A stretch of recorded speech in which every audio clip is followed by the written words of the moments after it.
राजेश खन्ना की जिंदगी में डिम्पल कपाड़िया और अंजू महेंद्रू के सिवा भी थी एक तीसरी औरत, जिसके धोखे से काका कभी उभर नहीं पाए थे, जिसने काका का खूब फायदा उठाया था।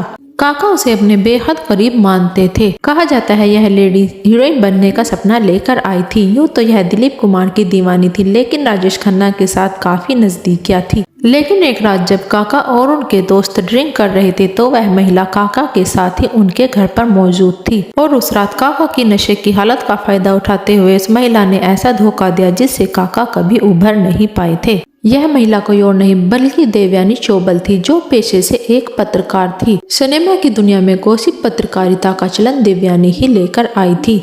देवयानी फ्रैंकली स्पीकिंग नाम का एक कॉलम लिखती थी, जिसमें फिल्मी सितारों की जिंदगी के कई प्राइवेट किस्से छापे जाते थे। कहा जाता है यह वही देवयानी है जिसे पीटने के लिए धर्मेंद्र एक बार उनके पीछे भाग पड़े थे। कहा जाता है देवयानी ने हेमा मालिनी और धर्मेंद्र के बारे में कुछ खबरें छाप दी थी, जिससे गुस्से में धर्मेंद्र देवयानी को पीटने के लिए उनके पीछे दौड़ पड़े थे। देवयानी ने ही धर्मेंद्र और हेमा मालिनी की सीक्रेटली शादी की खबर फैलाई थी। कहा जाता है देवयानी राजेश खन्ना के काफी करीब थी। उसने ही डिम्पल और राजेश खन्ना की शादी के वक्त काका को सेहरा पहनाया था। कहा जाता है जब वह अपने कॉलम में किसी के बारे में लिखती थी तो जहर उगलती थी। एक्टर्स उनके निशाने पर आने से डरते थे, लेकिन मुसीबत ये थी कि कोई उनका कुछ नहीं बिगाड़ पाता था। उनके परिवार में कई बैरिस्टर्स थे। देवयानी के बारे में बात करते हुए राजेश खन्ना ने एक इंटरव्यू में कहा था, वो मेरी करीबी दोस्त थी और हमेशा दोस्त रहेगी। वो काफी जिंदा दिल, प्यारी और दमदार कलम वाली थी। मैं इस बात से कभी इनकार नहीं कर सकता कि मेरी सफलता में उसने मेरा बहुत साथ दिया था, क्योंकि देवयानी ने ही राजेश खन्ना के लिए सुपरस्टार शब्द का इस्तेमाल सबसे पहले किया था।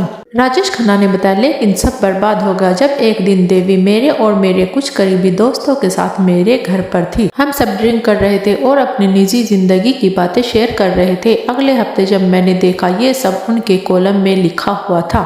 इस पर देवयानी ने माफी मांगने के बजाय मुझसे कहा, मैं पहले एक पत्रकार हूँ। तब से आज तक मैंने उससे बात नहीं की। वो बीमार होकर अस्पताल में है, लेकिन मैं उससे मिलने नहीं गया। मैंने उसे भले ही माफ कर दिया है, लेकिन मैं कुछ भूल नहीं सकता। सॉरी, लेकिन मैं भगवान नहीं हूँ। यह सब राजेश खन्ना ने अपने एक इंटरव्यू के दौरान बताया था। देवयानी ने जहाँ एक और राजेश खन्ना को सुपरस्टार बनाया था, वहीं दूसरी ओर राजेश खन्ना को इतना बड़ा धोखा भी दिया था।